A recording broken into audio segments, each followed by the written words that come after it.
के आधुनिकीकरण को तरजीह दे रहा है और वो हथियार बनाने में आत्मनिर्भर बनना चाहता है। लेकिन क्या ये काफी है? भारतीय वायुसेना के पास तकरीबन 42 स्क्वाड्रन होनी चाहिए फाइटर जेट की, अभी 30 के आसपास है। भारतीय सेना के अंदर जो फ्रांस में इमैनुअल मैक्रों के फिर से चुने जाने का भारत पर क्या होगा प्रभाव? और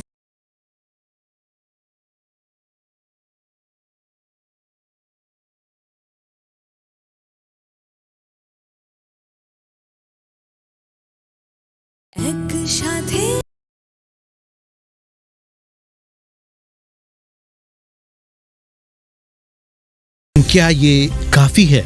भारतीय वायुसेना के पास तकरीबन 42 स्क्वाड्रन होनी चाहिए फाइटर जेट की, अभी 30 के आसपास है। भारतीय सेना के अंदर जो फ्रांस में इमैनुअल मैक्रों के फिर से चुने जाने का भारत पर क्या होगा?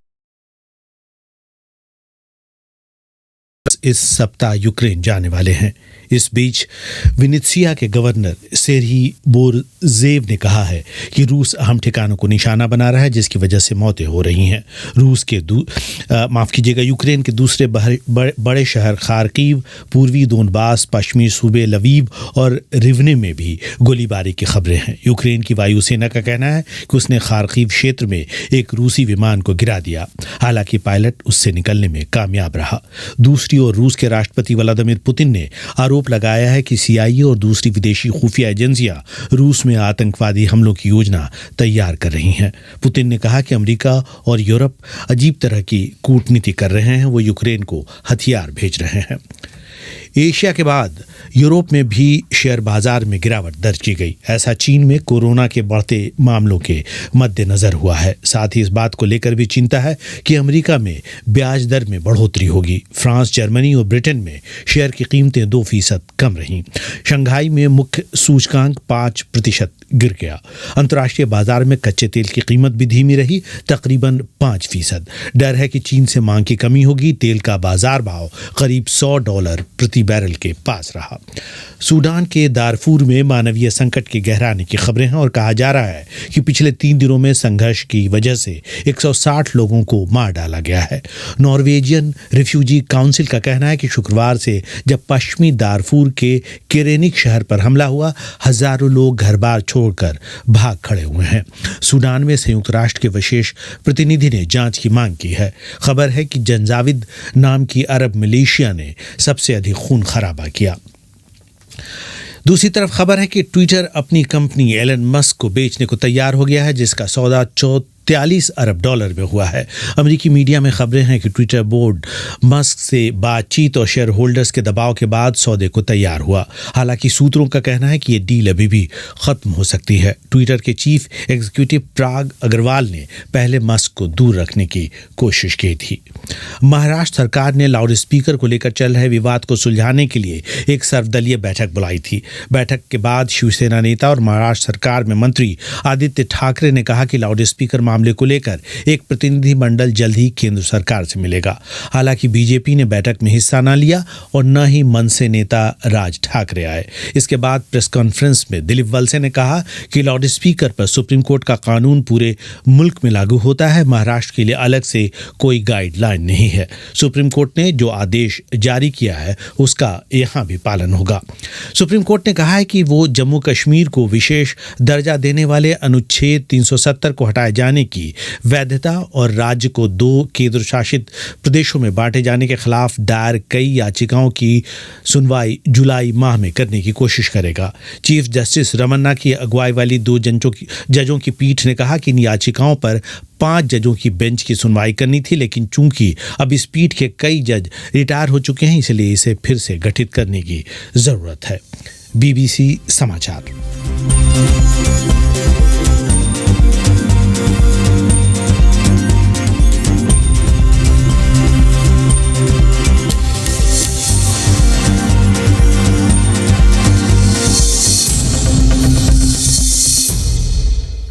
स्टूडियो की घड़ी में इस वक्त 7:34 हुआ जाता है।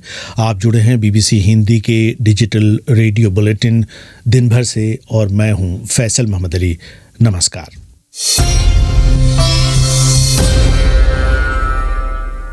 कोरोना की वजह से पैदा हुई वैश्विक आर्थिक संकट के बावजूद पिछले साल सैन्य शक्ति को मजबूत करने को लेकर दुनिया भर में 2.1 खरब डॉलर की धनराशि खर्च की गई।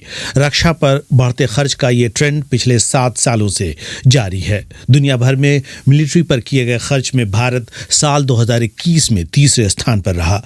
सैन्य संघर्ष, खरीद और उनसे जुड़ी जानकारियों के आंकड़े जमा करने और विश्लेषण करने वाली संस्था Stockholm International Peace Research Institute का कहना है कि 2.1 खरब डॉलर का रक्षा पर किया गया व्यय अब तक का सबसे अधिक है।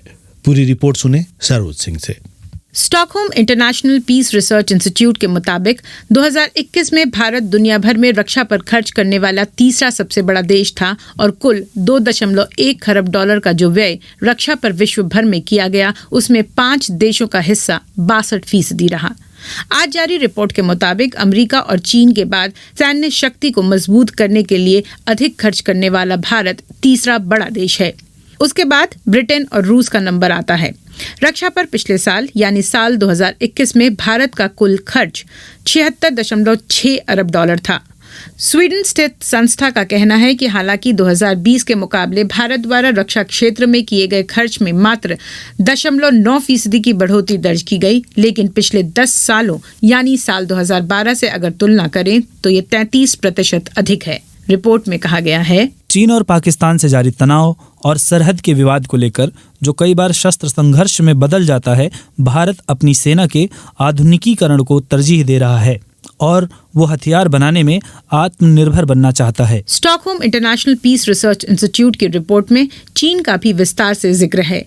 रिपोर्ट में सीनियर शोधकर्ता डॉक्टर नान तियान कहते हैं, दक्षिणी और पूर्वी चीनी समुद्र में और आसपास के इलाकों में चीन की बढ़ती आक्रामकता ऑस्ट्रेलिया और जापान जैसे मुल्कों द्वारा रक्षा पर बढ़े खर्च का एक मुख्य कारण है। इसका एक उदाहरण है ऑकस समझौता, जो ऑस्ट्रेलिया, ब्रिटेन और अमेरिका के बीच हुआ है, जिसके तहत ऑस्ट्रेलिया को 128 अरब डॉलर की कीमत के 8 परमाणु चलित पनडुब्बियां मुहैया करवाई जाएंगी। रक्षा मामलों के शोधकर्ता नान तियान के शब्द, जापान ने पिछले साल सैन्य शक्ति को मजबूत करने के लिए 7.3% अधिक खर्च किया, तो ऑस्ट्रेलिया में ये बढ़ोतरी 4% की रही। सिप्री की रिपोर्ट के अनुसार पिछले साल रक्षा क्षेत्र पर चीन का कुल खर्च 293 अरब डॉलर था, जो अमेरिका के कुल 801 अरब डॉलर के बाद रक्षा पर व्यय की गई दूसरी सबसे बड़ी रकम थी। अगर साल 2020 की तुलना में देखें तो चीन द्वारा पिछले साल रक्षा पर किए गए खर्च में 4.7% की बढ़ोतरी दर्ज की गई। रिपोर्ट का ये भी कहना है कि अमेरिका अपने सैन्य खर्च का बड़ा हिस्सा शोध पर लगा रहा है। सिप्री के मिलिट्री खर्च और हथियार प्रोडक्शन प्रोग्राम के रिसर्चर अलेक्जेंड्रा मार्क्सटाइनर का कहना है कि R&D पर अधिक पैसे लगाए जाने का मतलब है कि अमेरिका नेक्स्ट जनरेशन टेक्नोलॉजी पर अधिक ध्यान दे रहा है। रूस के द्वारा किए गए खर्च को लेकर संस्था के अनुसार कुल बढ़ोतरी 2.9% के साथ 65.9 अरब डॉलर थी। साल 2016 से 2019 के बीच रूस द्वारा इस क्षेत्र में किए जाने वाले खर्च में गिरावट दर्ज की गई थी। रिपोर्ट सुना रही थी सरोज सिंह। श्रोताओं को ये बताना चाहेंगे कि फेसबुक पर किसी वजह से कार्यक्रम का प्रसारण नहीं हो पा रहा है, तो आप चाहें तो यूट्यूब पर इस कार्यक्रम को सुन सकते हैं या हमारी पेज www.bbchindi.com पर भी सुन सकते हैं। मैंने भारत से जुड़े आंकड़ों को बेहतर तरीके से समझने के लिए थोड़ी देर पहले बात की रक्षा मामलों के विशेषज्ञ सुशांत सिंह से। उनसे मेरा पहला सवाल था कि जैसा कि हमने रिपोर्ट में देखा या सुना, पिछले साल ब्रिटेन और रूस जैसे मुल्कों से भी अधिक रहा भारत का मिलिट्री पर खर्च, और पिछले 10 सालों में यानी साल 2012 से अगर बात करें तो 33% की बढ़ोतरी हुई है फौज पर होने वाले खर्च में। तो इसको किस तरह से देखा जाना चाहिए? देखिए, समझने वाली बात यह है कि भारत का जो सैन्य खर्च है वो रूस और ब्रिटेन के मुकाबले तो बहुत सालों से ज्यादा है। हमेशा तीसरे नंबर पर कई सालों से भारत का खर्चा है। ऐसा कुछ नहीं है कि खर्चा बहुत ज्यादा बढ़ा है, क्योंकि अगर आप उसको भारत की जीडीपी के तौर पर देखेंगे तो भारत की जीडीपी के तौर पर खर्चा 1962 से भी कम है, 1.46% के आसपास। पाकिस्तान का खर्चा जीडीपी का तकरीबन 6% है। नेटो कंट्रीज भी 2% के आसपास की लिमिट लगाते हैं, और 2020 और 21 में जबकि चीन के साथ सीमा पर इतना तनाव है, तब जैसा कि सिप्री की इस रिपोर्ट ने खुद कहा है, सैन्य खर्चा सिर्फ 0.9% सैन्य खर्चा बढ़ा है। दूसरा सवाल, यही रिपोर्ट कहती है कि चीन और पाकिस्तान से जो सरहद पर जो तनाव है, जो अक्सर जो है वो सशस्त्र संघर्ष में बदल जाता है। सरकार सेना के आधुनिकीकरण की बात कर रही है, हथियार में आत्मनिर्भर होने की बात कर रही है, तो वो कहाँ तक फिर संभव है? मैं आपको सिर्फ भारतीय वायुसेना का एग्जाम्पल देता हूँ। भारतीय वायुसेना के पास तकरीबन 42 स्क्वाड्रन होनी चाहिए फाइटर जेट की, अभी 30 के आसपास। भारतीय सेना के अंदर जो 12.5 लाख जवान होने चाहिए, उसमें 1 लाख जवानों की कमी है। पिछले 2 साल के अंदर एक भी नया जवान भर्ती नहीं हुआ है। नौसेना के पास पनडुब्बियां कुछ 12 या 15 ही बची हैं। भारतीय नौसेना का प्लान था कि हम 200 जहाजों की नौसेना होंगे, वो अब 170 जहाजों की भी नौसेना नहीं हो पा रही है। पर समझने वाली बात यह है कि जो अभी भी खर्चा हो रहा है, 5.25 लाख करोड़ रुपए सरकार खर्च कर रही है हिंदुस्तान की अपनी सेना पर, उसका आधे से ज्यादा तकरीबन 52% सिर्फ सैलरीज और पेंशन्स पे जाता है। उससे कोई नया सामान नहीं खरीदा जा रहा है, उससे कोई आधुनिकीकरण, कोई मॉडर्नाइजेशन सेना का किसी भी तौर पर नहीं हो रहा है। फिर जो ये पूरी मॉडर्नाइजेशन और आत्मनिर्भरता की बात, सेल्फ सफिशिएंसी की बात है, वो सिर्फ एक तरह से हवा में है, बहुत ज्यादा धरातल नहीं है उसका। बिल्कुल आपने सही कहा, आपने उसके सही शब्दों में कहा है कि वो हवा में नारेबाजी है। ये ऐसी चीजें हर मुल्कों में हर जगह नहीं बन पाती हैं और उसके कई बहुत सारे कारण हैं जिन पे शायद इस प्रोग्राम में जाना मुनासिब नहीं हो। सुशांत सिंह साहब, एक सवाल जो इसी सिप्री की रिपोर्ट में कही गई है, वो ये भी कहा गया है कि रक्षा उपकरणों को लेकर जो भारत की निर्भरता रही है रूस पर, वो एक तरह से अगर आंकड़ों के हिसाब से देखा जाए तो कम हो रही है। पहले 69% थी, जो कि पिछले कुछ सालों में 46% हो गई है। तो क्या ये एक सोची समझी रणनीति है या पश्चिमी देशों का दबाव है भारत के ऊपर? देखिए, थोड़ा सा शायद सोची समझी रणनीति भी है और थोड़ा सा नया और बेहतर इक्विपमेंट खरीदने का चाहत भी है, और तीसरा शायद विदेशी कंपनियों का, विदेशी सरकारों का दबाव कि आप हमारे साथ अच्छे संबंध बनाएं और सामान वगैरह खरीदें। खासतौर पर जैसे आपको पता है, अमेरिका से जो भी सामान दिया जाता है तो अमेरिकी कंपनियों को बड़ा फायदा होता है और उससे आपको अमेरिकी सरकार के साथ संबंध बनाने में बहुत आसानी होती है। फ्रांस के साथ भी जो रफाल लड़ाकू जहाज बहुत ही महंगे दामों में खरीदे गए, उससे फ्रांसीसी सरकार को बहुत फायदा हुआ और उसकी सरकार दिखा सकी कि उनकी कंपनी अभी भी चल रही है। उसके बाद फ्रांस ने वही सौदा कतार और अलग मुल्कों से भी कर पाए, दिखा के भारत ने ये खरीदा है। पर समझने वाली बात यह है, जैसा कि आपने खुद कहा कि सिप्री की ये रिपोर्ट दिखाती है कि अभी भी आधा सामान बाय वैल्यू रूस से आ रहा है। और दूसरी समझने वाली बात यह है कि जिस तरह का सामान रूस से आपको मिल रहा है, वो कोई भी पश्चिमी ताकत आपको देने को तैयार नहीं है। मैं आपको 2 या 3 उदाहरण दे सकता हूँ। S-400 जो एंटी एयरक्राफ्ट आपका सिस्टम आ रहा है, जिसकी 2 सिस्टम आ चुके हैं, जिसके लिए अमेरिका कहता है कि भारत पर वो बैन लगा देगा, वो सिस्टम तो कोई और विदेशी, वो तकनीक तो कोई और विदेशी सरकार आपको नहीं देगी। न्यूक्लियर सबमरीन्स हैं, वो तो अमेरिका अपने क्लोजेस्ट अलाइज को भी, जैसे कि ऑस्ट्रेलिया है, उनके साथ उन्होंने अब ऑकस पैक्ट साइन किया है, उनको भी अगले 10-15 साल में देगा। रूस हमको वो तकनीक देता है। रूस हमारे साथ ब्राह्मोस मिसाइल बनाता है। जो रूस के साथ हमारा सामान खरीदना है, उसका हिस्सा अगर कम भी हुआ है पैसे के तौर पर, भारत को वो जो सामान दे रहा है और जिस तरह का सामान दे रहा है, वह अभी भी ऐसा सामान है जो दूसरे मुल्कों से, विदेशी मुल्कों से नहीं मिल रहा है। खबर आ रही है कि इंडियन एयरफोर्स ने MI-17 V5 हेलीकॉप्टर जो है उसकी डील जो है वो उसको रद्द कर दी है। हाँ, इस तरह की खबरें अखबार में छप रही हैं। मुझे लगता है कि पैसे की कमी एक बहुत बड़ा कारण है, कई डील ना साइन हो पाना, और उसको फिर आत्मनिर्भरता के नारे के अंदर छुपा दिया जाता है। इसी तरह अमेरिका के साथ ड्रोन्स की कुछ डील थी, 30 ड्रोन की, वो कई सालों से चल रही थी, उसके बारे में भी खबरें आ रही हैं कि वो नहीं खरीदा जा रहा है। ये थे रक्षा मामलों के विशेषज्ञ सुशांत सिंह।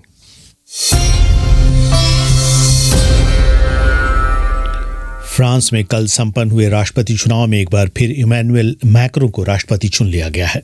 पिछले 20 सालों में यह पहली बार है जब फ्रांस के किसी राष्ट्रपति को दोबारा से पद के लिए चुना गया हो।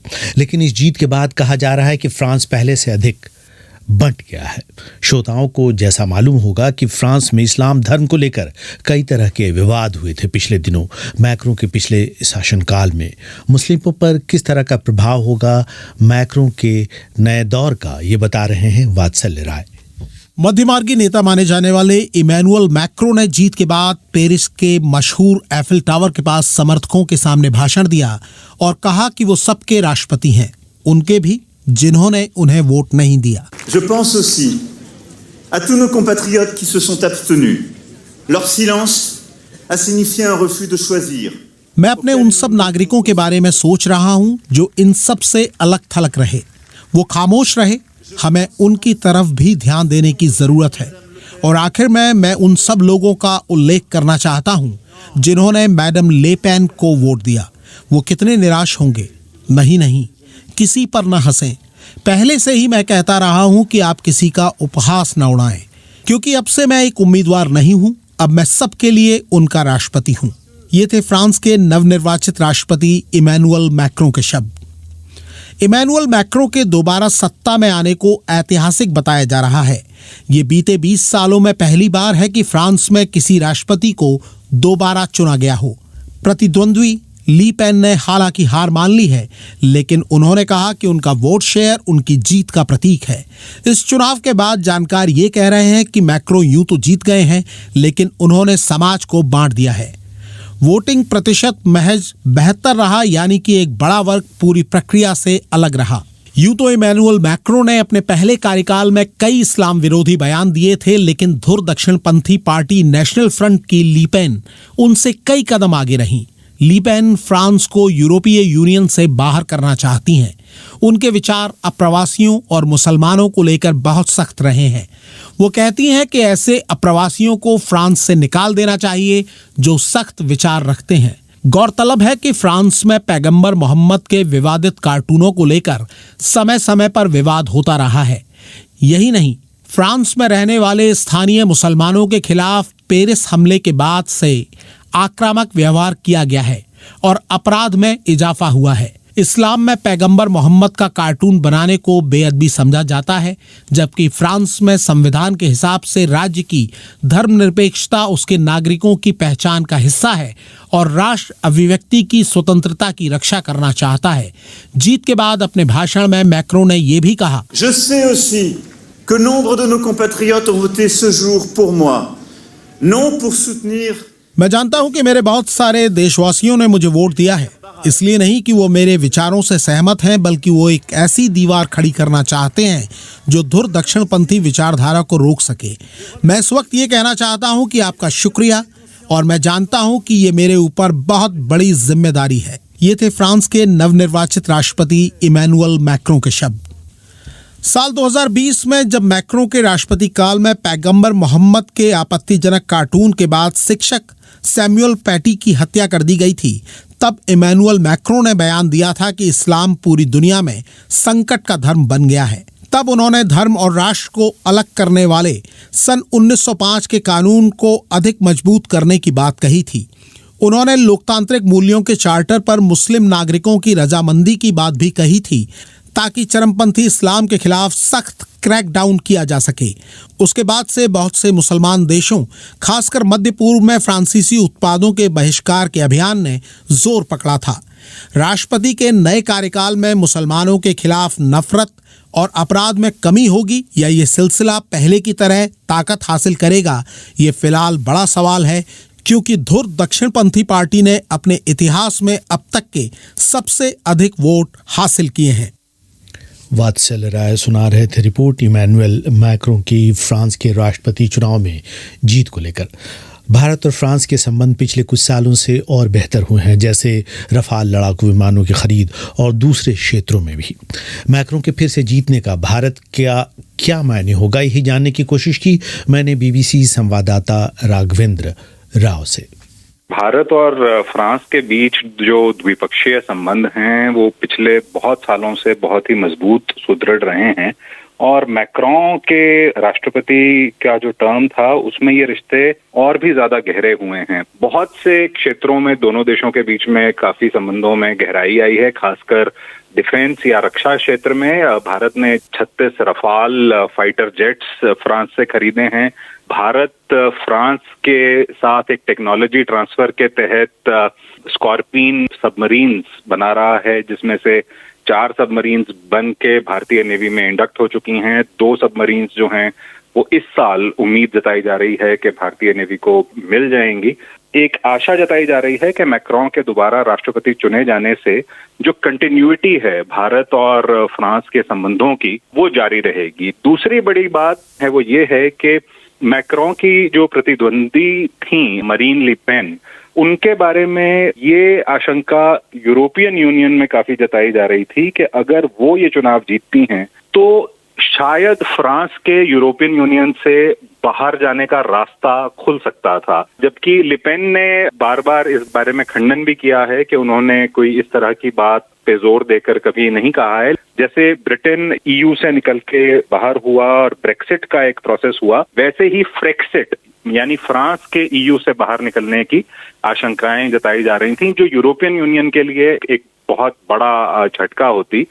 ब्रेक्सिट जैसी नौबत आती या अगर फ्रांस का जो एक इन्वॉल्वमेंट है ईयू में वो कम होता, तो उसकी वजह से जो बड़े देश हैं, जितनी भी सुपर पावर्स हैं, सबका ध्यान यूरोपियन यूनियन में बनते हुए संकट के ऊपर चला जाता। ऑलरेडी हम देख रहे हैं रूस और यूक्रेन के बीच में एक बड़ा संकट चल रहा है, तो ये एक नए संकट के रूप में उभर सकता था, जिसका एक सीधा असर ये होता कि जो हिंद प्रशांत या इंडो पैसिफिक क्षेत्र में जो एक गठजोड़ बन रहा है देशों का, चीन की इन्फ्लुएंस या प्रभाव का सामना करने के लिए सब देशों का ध्यान ईयू के ऊपर जाने से शायद हिंद प्रशांत क्षेत्र में जो एक ध्यान होना चाहिए वहां से हट जाता, और ये भारत के हितों में नहीं होता, क्योंकि चीन का जो एक बढ़ता प्रभाव है वो विश्व के लिए तो एक बहुत गहरी चिंता का विषय है ही, लेकिन खासकर भारत इससे बहुत ज्यादा अफेक्टेड है। चीन का पड़ोसी है भारत। ये थे राघवेंद्र राव, बता रहे थे कि फ्रांस में जो राष्ट्रपति के चुनाव हुए हैं और नए राष्ट्रपति चुने गए हैं जो कि पिछले कार्यकाल में भी वहाँ थे, उसका क्या प्रभाव पड़ेगा भारत के साथ रिश्तों पर। गोपाल शरण और सुभाष कुमार बीबीसी को सलाम भेजते हैं, आपका बहुत बहुत शुक्रिया। देश बंधु वाजपेयी साहब ने एक दोहा लिखकर भेजा है, लाठी जिसके हाथ में समझो उसकी भैंस, ताल ठोक आगे चढ़े वही करेगा तैस, वही करेगा तैस, उसी का बाल न बाका, चढ़ लेकर सेना, बन भूतों का आका, तोपों का संदेश, बनो दुनिया की ताठी, जीतो सब मैदान, हाथ में लेकर लाठी। वहीं कुलदीप सिंह जाखड़ साहब का मानना है कि भारत को दो तरफ से ख़तरा है और मुल्क जितना मजबूत होगा उसकी इज़्ज़त दुनिया में उतनी ही बढ़ेगी। और जयप्रकाश पिनुली कहते हैं कि भारत में जो है फ़ौज का खर्च इसलिए भी ज़्यादा है क्योंकि रूस और ब्रिटेन की तुलना में भारत की जनसंख्या ज़्यादा है और चीन और पाकिस्तान जैसे मुल्क उसके पड़ोसी देश हैं। वहीं पीरदान बेनीवाल जो हैं वे इमैनुअल मैक्रों को जो है बहुत बहुत बधाई, जीत की बहुत बहुत बधाई दे रहे हैं। और अब सुनते हैं खेल की दुनिया से जुड़ा साप्ताहिक कार्यक्रम। खेल और खिलाड़ी कार्यक्रम के साथ मैं हूं आदेश कुमार गुप्त।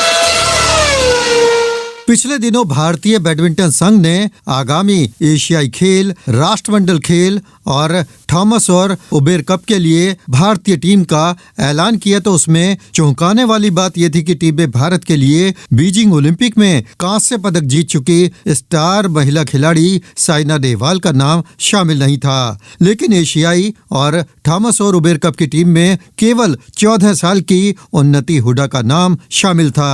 उन्नति हुडा रोहतक की हैं और महिला एकल में चले ट्रायल में वो तीसरे स्थान पर रही। आकर्षी और अश्मिता ने भी पहले और दूसरे स्थान पर रहते हुए टीम में जगह बनाई। उन्नति हुडा खुद बताती हैं कि कैसे उनका टीम में चयन हुआ। सारे ही सीनियर प्लेयर्स थे, मेरे से तो उसको कोई प्रेशर भी नहीं था। बस टूर्नामेंट से पहले तो प्रैक्टिस तो पूरी करी थी मैंने, और उसके बाद सीधा फिर बैंगलोर में एक सीनियर अंडर 19 टूर्नामेंट था, उस फाइनल खेली और वहीं से ही सीधा दिल्ली में गई थी टूर्नामेंट खेलने के लिए। वहां से भी फाइनल पहुंच के कॉन्फिडेंस लेवल बूस्ट अप हुआ थोड़ा। वैसे पुरुष वर्ग में जाने माने खिलाड़ी के श्रीकांत और पिछले दिनों से शानदार फॉर्म में चल रहे युवा लक्ष्य सेन एशियाई खेल, थॉमस कप और राष्ट्रमंडल खेलों में अपनी जगह बनाने में कामयाब रहे।